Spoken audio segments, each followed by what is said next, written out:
Hi, guys, and welcome back to That's Suspicious. This is a podcast hosted by me, a freelance hairstylist in Pittsburgh, Pennsylvania. My name is Katrina Cahill, and I am here to tell you the story of the Rue 21 bankruptcy. This is going to be episode 4, The Former CEO. Some housekeeping as we get into this. I need you to know that all of this information that I am about to share in this podcast is, in my opinion, based on alleged occurrences and for entertainment purposes only. With that being said, I will not be using full names, and for some people, I'll be using aliases. I ask that once you hear this information, do you not seek out these people in any ways directly. We know how the internet gets, guys. So do with this information what you will. I do want you to share, repost, like every TikTok, YouTube, podcast, anything that you can, because these are the stories that everyone that worked in the home office, the stores, the distribution centers, and everyone's story deserves to be heard. At this point, you're probably aware of the mismanagement of this company and how it has caused detrimental problems for all people at all levels. I have talked to pregnant women, single mothers, and people who have thrown away countless other job opportunities, people who have devoted 20 plus years to this company, people choosing to work during cancer treatments, and of course, a pandemic. Let's not forget a pandemic. And the list goes on and on. And if I've learned anything over the past 2 weeks, it's that these higher power executives have hurt all of these people trying to get by for a fucking paycheck.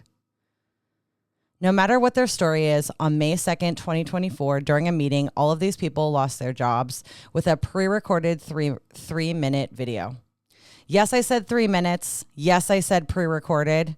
I'm sure this is not the first time that you're hearing this information, but there was speculation that it was recorded 2 weeks earlier. I've heard from several people that the CEO's office was completely cleaned out the Monday before this Thursday announcement, so you decide what you believe. I had mentioned this before, but because the CEO had stepped down previously to the bankruptcy announcement, that means that the former CFO, Michelle, is now the CFO in standing, and that her name is on all of the bankruptcy paperwork, which is, to be honest, fucked. Like, that's so shitty. That Thursday rocked my world, including a lot of others, and the rug was pulled out from under me. I worked at the home office of Rue 21 for 6 years, starting in July of 2018. I never even realized how long I had worked there until I had started typing this out. I never expected 6 years of the people that I'd meet, the opportunities I'd have, and how close my coworkers would become. Rue had always had this undertone of like a sinking ship, but when in fact the ship sank, oh my God, I can't say it. When in fact,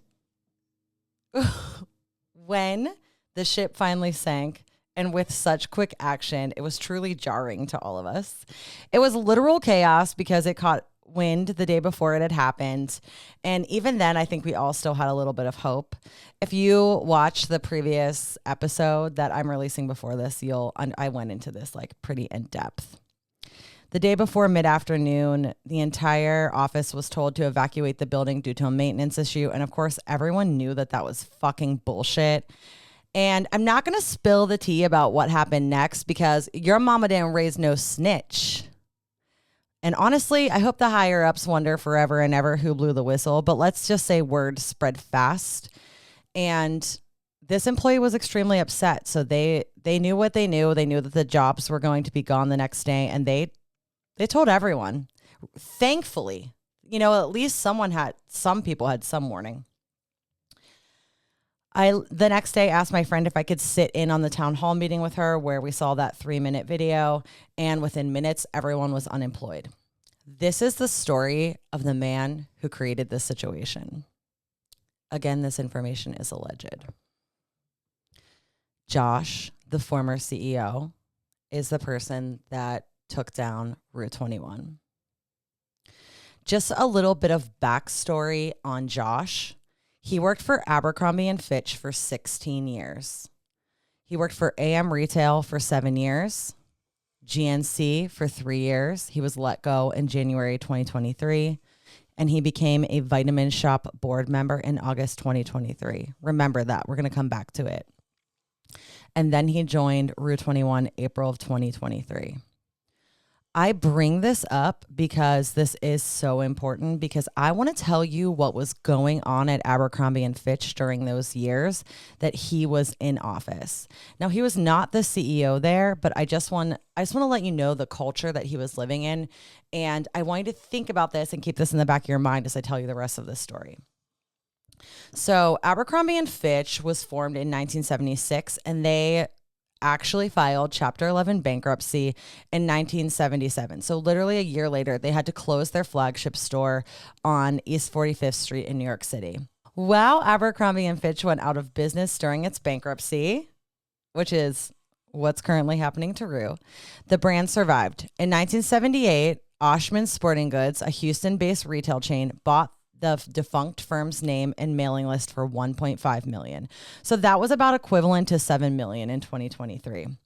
It was then sold in 1998 to L Brands, aka Les Wexner. I'm telling you this because this is important. So remember this. Lex Wexner has ties to Jeffrey Epstein. So all of this information that I got that I'm going to tell you about the history of Abercrombie and Fitch came from one, Wikipedia, and then two, the White Hot documentary. So if you guys haven't watched that, it's really fucking phenomenal. I'm not sure what platform to watch it on. I think I watched it maybe on Netflix. But this is where I got all this information, and it is a 10 out of 10 great watch to show you just how fucked the backstory is behind this brand also. And, you know, Lex Wexner did have a big hand in the rise of Jeffrey Epstein. If you don't know who those people are, please go down that rabbit hole. In 1992, Les Wexner brought Mike Jeffries in as CEO at Abercrombie and Fitch. The Abercrombie and Fitch leader obsessively monitored the attractiveness of his sales associates and gave store managers handbooks with racist rules about appearances. There was allegations of sexual assault and harassment from models and employees about Mike Jeffries.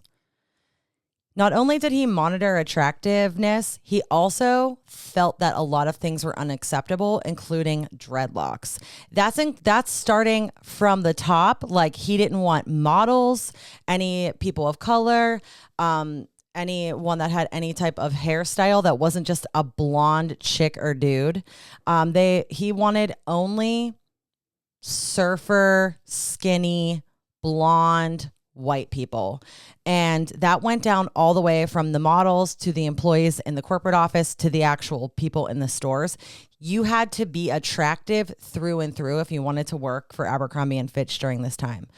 Josh, the former CEO of Rue 21, worked in the office at this time. Okay.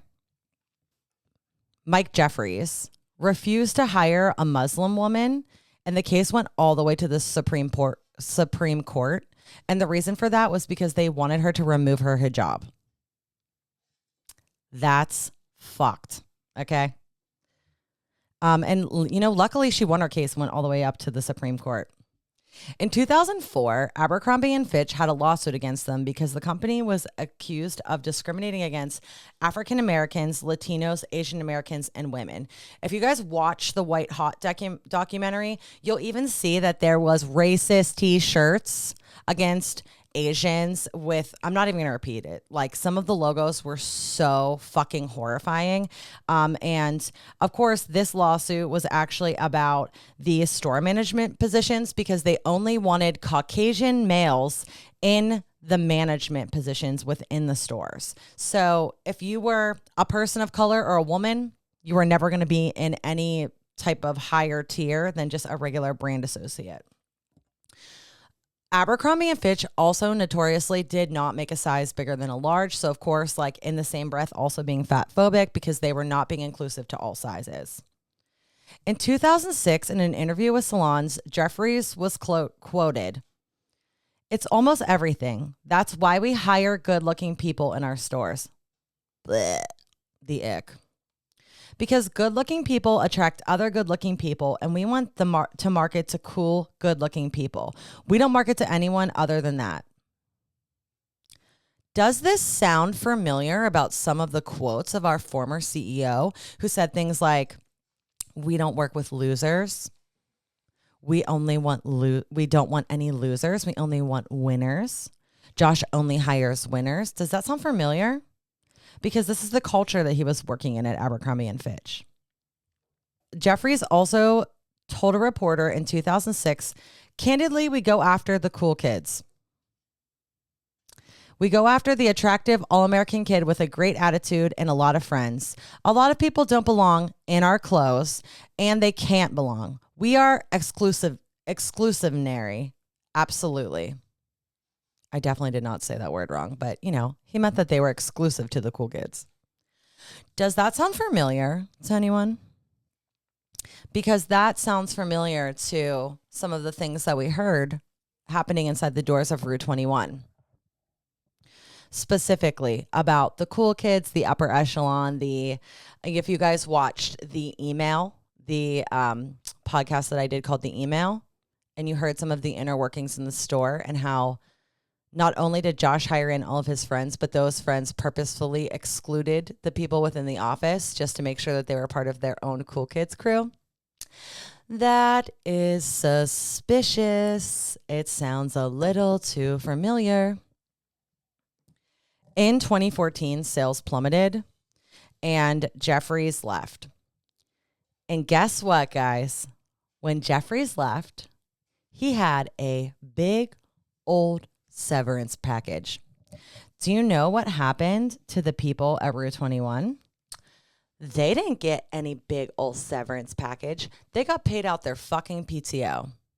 So like I said in the beginning of this, like those people that had devoted 20 plus years, had sacrificed their health to work during cancer treatments, they didn't get any kind of severance.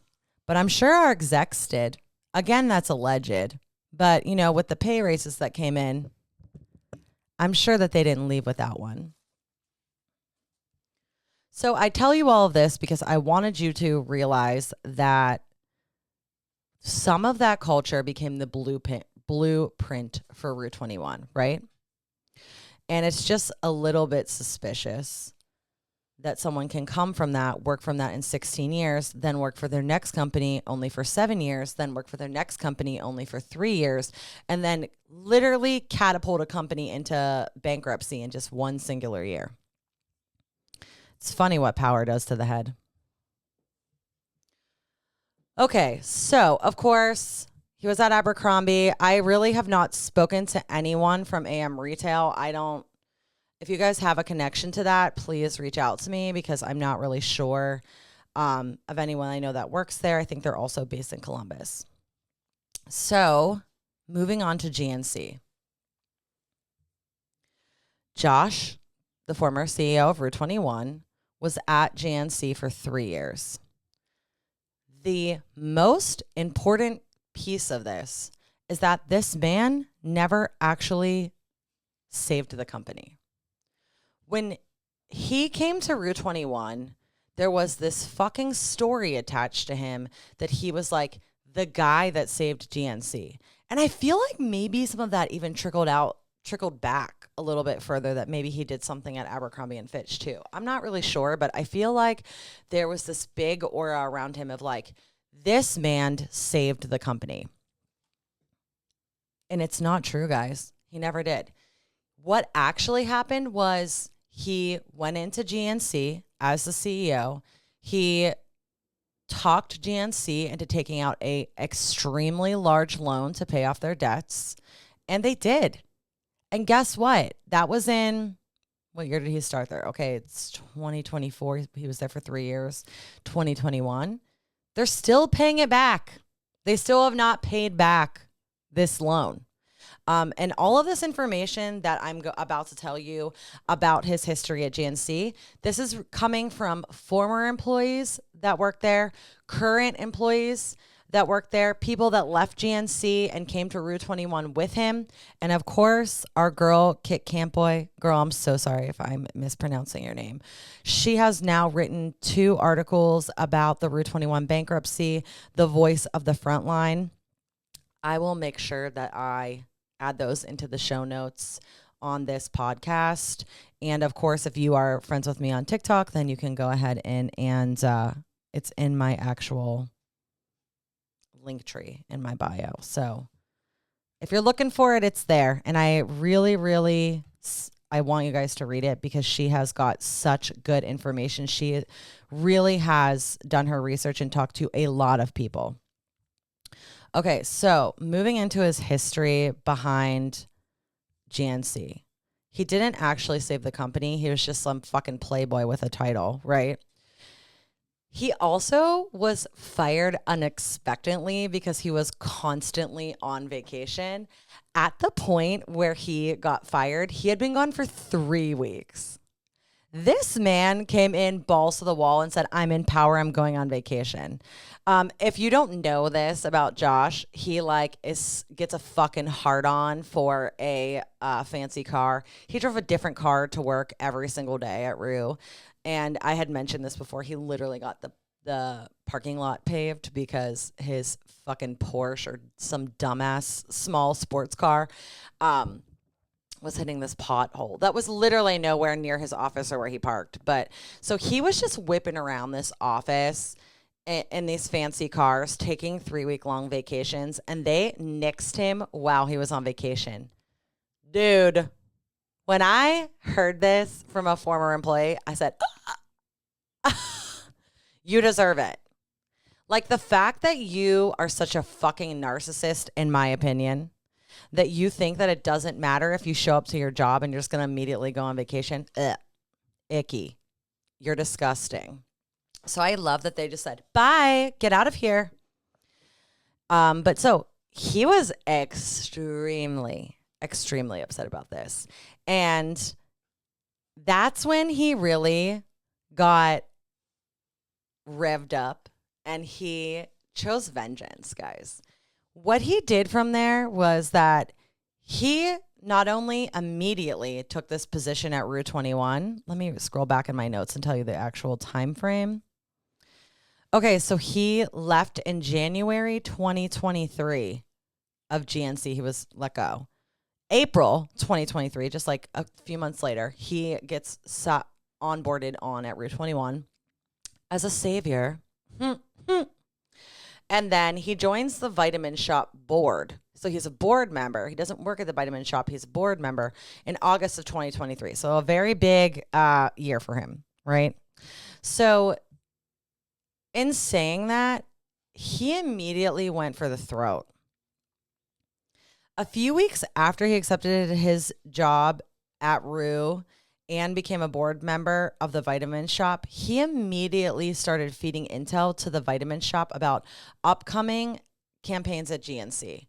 If you are not from an area that has both of these stores, they're direct competitors. They're both just vitamin stores. I don't even know what the letters GNC stand for, but, you know, it's like where the meatheads go to get their creatine and the wellness girlies go to get their B12. You know, that's where I'm going to get my ginger shots. And so they are direct competitors. They have a very similar marketing style, just like clean aesthetic, lots of vitamins, healthy babes everywhere. And this man obviously knew like what the up and coming plans were for the year. So he just straight up was feeding all that info in because he was pissed he got let go. He then went in and handpicked executives and gave them a massive raise to move over from GNC to Route 21. And also, too, if you have watched some of my previous videos, you've learned that we took a couple people from Bed Bath & Beyond, too. So you can look into it. You guys can literally go on LinkedIn and check into all of these people's names and see that they're all his friends. They had all previously worked together, and he gave them a huge raise to go to Route 21. He took the chief merchandising officer, the chief officer, the chief strategic officer, all from GNC to Rue 21. This person then stated to me that all of these are 400K plus jobs. So imagine these people are coming in at 400 and 500K right off the bat. That's 1, 2, 3 people just from GNC. And then we had a couple people from Bed Bath & Beyond. So right off the top, outside of paying himself $1.4 million, he now just made like a couple more millions of dollars of transactions just bringing these people in.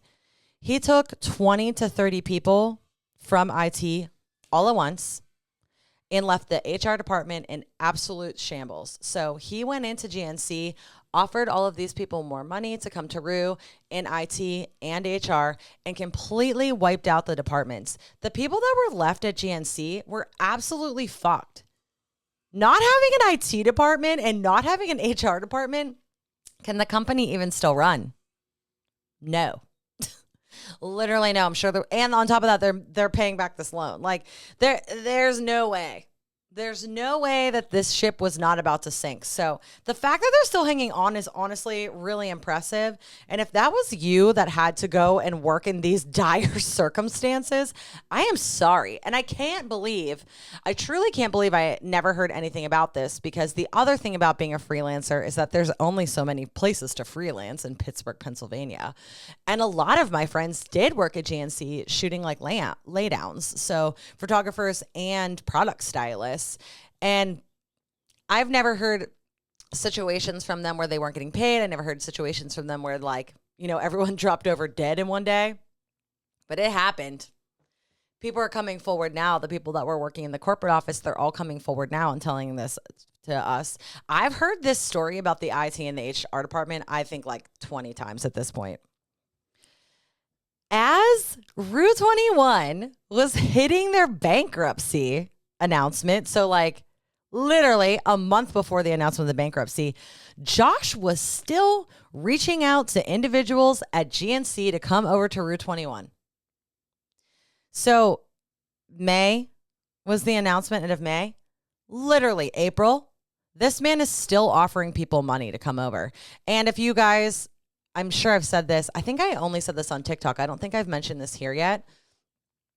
He hired 2 district managers 2 days before the bankruptcy announcement. So that means that these, like, please put this in perspective for a second. These people are getting offered PTO, vacation, healthcare. Like, they're getting sold the same fucking story that every one of you get every time that you go to a new job and interview multiple times a new job. They tell you how great the environment is. They tell you how fantastic it is. The grass is always looking greener, right? Okay, well, no, because you were literally a month away from a bankruptcy. Those poor DMs left their old jobs with greener things on the horizon to 2 days later find out that they didn't have a fucking job or healthcare.